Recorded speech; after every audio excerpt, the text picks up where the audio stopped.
Hello বন্ধুরা, কেমন আছো তোমরা সবাই? আশা করছি সবাই খুব ভালো আছো। চলে এসেছে আর একটা নতুন আর একটা চটপটা ভিডিও নিয়ে। কেন চটপটা বললাম? যে কারণ যে জিনিসটা বানানো হচ্ছে সেটাও তো চটপটা।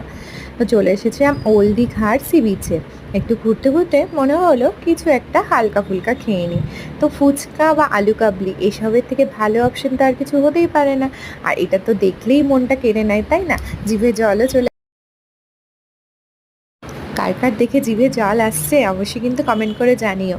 আর এই দেখো দাদাটা সবে সবেই কিন্তু বাড়ি থেকে এইমাত্র এসেছে, তাই একদম ফ্রেশ তার সব কিছু। তো সেই জন্য একটুখানি টমেটো কুচি, একটুখানি ধনেপাতা কুচি আর সব কিছু নিয়ে তারপরে মেন যে ইনগ্রেডিয়েন্টস এই যে আলু সেদ্ধ। আর আলু কাবলিটা না আমি বরাবরই খুব পছন্দ করি ঝালমুড়ি।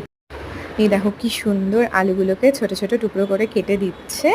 আর তারপরে আর এটা না একদম লঙ্কা ছাড়া ছিল, কারণ ওই যে আমার সোনামা খাবে, তাই ঝাল দিলে তো একদমই খেতে পারবে না, তাই ভেবেছিলাম যে একটু ঝাল ছাড়াই। আর আমিও খুব একটা যে ঝাল খাই সেটাও না।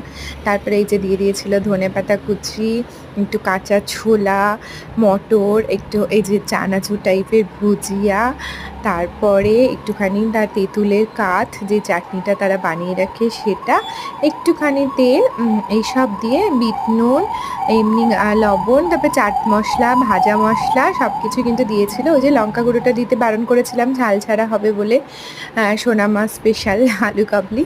তাই যে খুব ভালো করে অনেকক্ষণ ধরে মাখিয়ে দিয়েছিল। আর খেতে যা হয়েছিল না, আমি ভয়েস ওভার দেওয়ার সময় কিন্তু আমার জিভে জল চলে এসেছে। এই দেখো ব্যাপারটা দেখতে এত সুন্দর হয়েছিল। আর ওপর থেকে দিয়ে দিয়েছিল একটু ঝুরি ভাজা।